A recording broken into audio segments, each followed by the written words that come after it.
Bonjour tout le monde. Aujourd'hui, je vais parler de plus de détails à propos des effecteurs cellulaires du système immunitaire.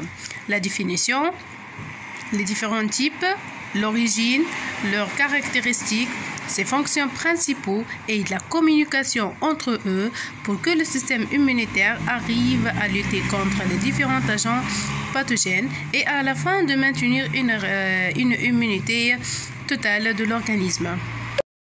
La définition, donc les effecteurs cellulaires, c'est l'ensemble des cellules spécialisées différentes qui interviennent directement ou indirectement et à différents niveaux déclenchement, développement et régulation dans les mécanismes effecteurs des réponses immunitaires innées et spécifiques, c'est-à-dire tout simplement les cellules immunitaires qui vont maintenir les réponses immunitaires innées et spécifiques. Les types, il existe pas mal de types, donc 8 types de cellules immunitaires. Il y a les polynucléaires, les neutrophiles, éosinophiles et basophiles, ce sont les granulocytes, les monocytes, les macrophages résidents et circulants, les lymphocytes conventionnels, lymphocytes B et lymphocytes T. Conventionnels, c'est-à-dire présentent à leur surface un récepteur qui les permettent de reconnaître les antigènes.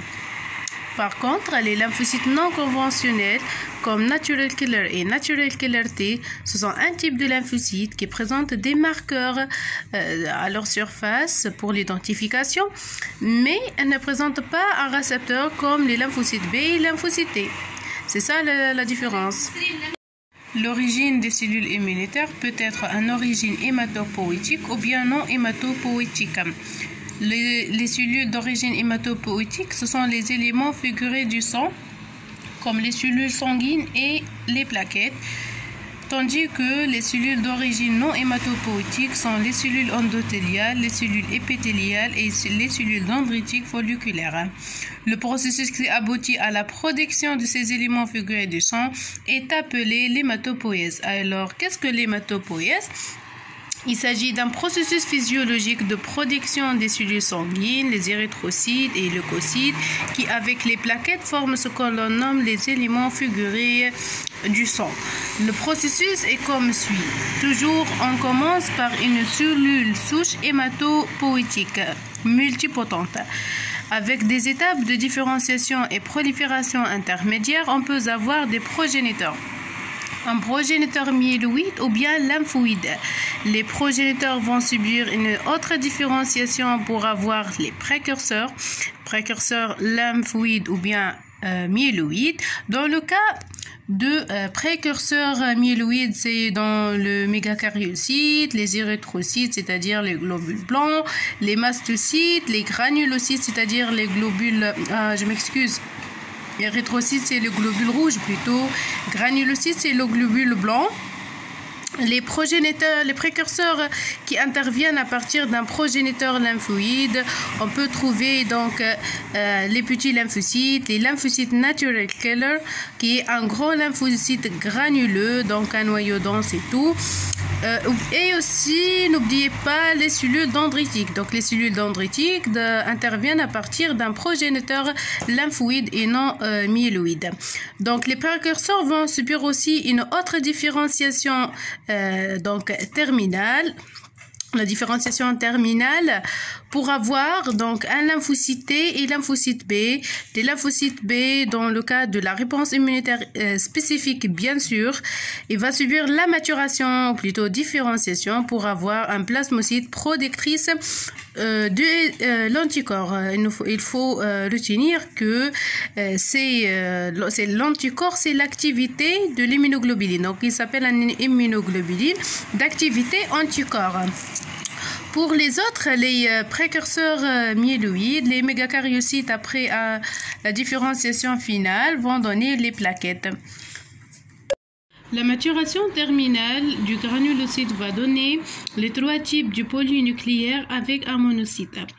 Les polynucléaires basophiles, les polynucléaires neutrophiles, les polynucléaires éosinophiles. Il faut retenir que les macrophages sont différenciés à partir des monocytes, qui sont appelés les phagocytes sanguins, eux-mêmes dérivés de la moelle osseuse, donc à partir de la cellule souche hématopoïétique.